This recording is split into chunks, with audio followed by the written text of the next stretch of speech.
TV.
Adofo ahanom ye Nkasahema Center a yewo Kumasi Feyase no ewo Kumasi Lake kwanso otra tonsu na waba esreso na waba Feyase se ufri Kumasi eba baby ewa Feyase na onam atonsu ba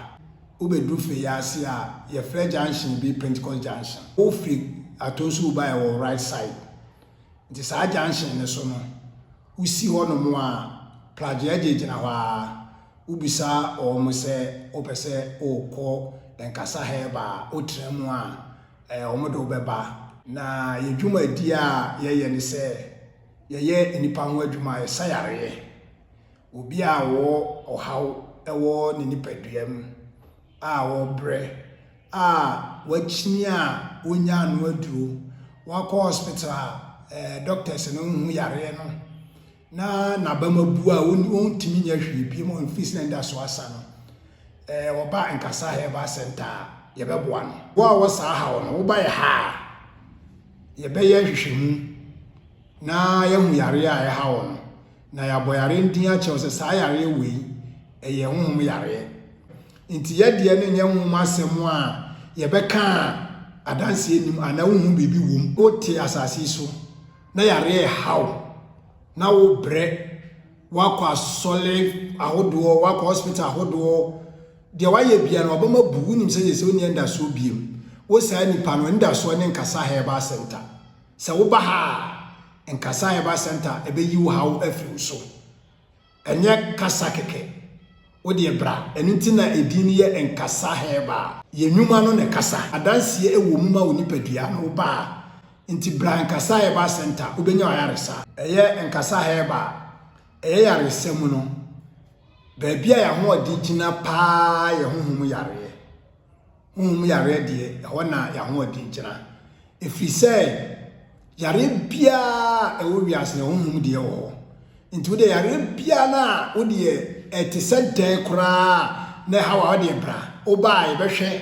se honhom yare e beka cho se honhom yare na de bituma na ya aboa se nyehom yare so e beka cho se nyehom yare se no no da nchen a diabetes ye mo adwuma eye osa typhoid stroke ye mo adwuma no kura de wo ba e no be konchia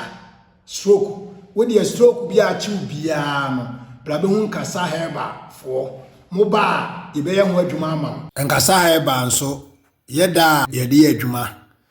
ye adwuma adwada ebenada ukuada ye nya adwuma ye adwuma ya wada efiada ena memreda adwada ene ebenada no ye start adwuma na ngotwe 8 o'clock na ya pon 5 o'clock eye ya wada eni fiada ye start na ngotwe 8 o'clock na ya pon 5 o'clock memreda de ye adwuma free anopa 8 o'clock opem awia 12 o'clock ti yare bia ye de ye nyi yare ni bi enja bi adekwenti aye kan sa ne se yare ni nyina no spiritual ede wo ho it is a oba na sa yare ni mpo no se ye nya ho adwuma honhom de na wo mu ne be ka kire se honhom de wo mu nti honhom de na be ho adwuma ama ne aka kire se bia okay se operation bi kwa na che okoya akọ na koya operation no ko se aye honhom de na wie ko se honhom yare no wo mu na okoya operation na wan hwe ya e de asembo ne ba nti e de wo ba ye be ka no kura bibie wo mu a kire wo ye medadawo ye kata bi so se de ya ho ade ni ntimi ne be ka kire se honhom de wo mu ya ya wie de aka no bi akoto aso ha nti nkasa he ba de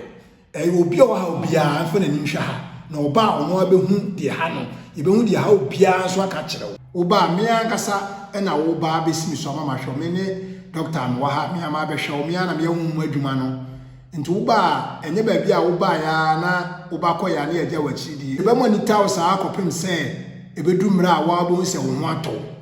nti wo sa ba ye nchen so a no aba be dane obi a ye ne ye hwa wo nti se wo fie mpo na ade foforo bi ha wo na wo frɛ na boya mane na se sabra ye be mo aba se che ye hwe se eye hu masem bi na che ye try ho ye ma wa ye be ya ama wo ama wo se asem na wo ka kire ye no ye di hu dwuma nti wo ba wonya ba bia wo ba wo betua sika ka se watua sika agu ye be hwe wa kopem se wan kasa na bia wo na be wa bi sa fe de wa bre wo ma ye nche bi em de nya sa dia ye no be na tisa kopem se nya menkwa wo de ama no wakoduru nti e ba bia wo ba ye no bo abusua e be ye baako omo bra omo ni jefo omo nya ba bi nko a omo ni se omo ani da so asan bla na be hwere ne kodi adanse e kira foforo obi o ha yare ama ne wura ho yare ama ne nka yare ama wiase nya ne de onya kora obeku no sa nipa no e na ye hwehwe wo e sa kira ye kiri kwan no ye wo Kumase Atonsu Feyase Lake Road udro Feyase a ose open Pentecost Junction to do Pentecost Junction a prajiafo ho omo junction na so na wabisa wo mo se open nkasa Herbal Center se open kira kwa na ye normal wo hwe afidie ni so aye normal ni guso se wo ba na bibia kire wa adwena wo de frɛ ye be ma direction ni ama wa ba asomdwie mu Mpaninsem TV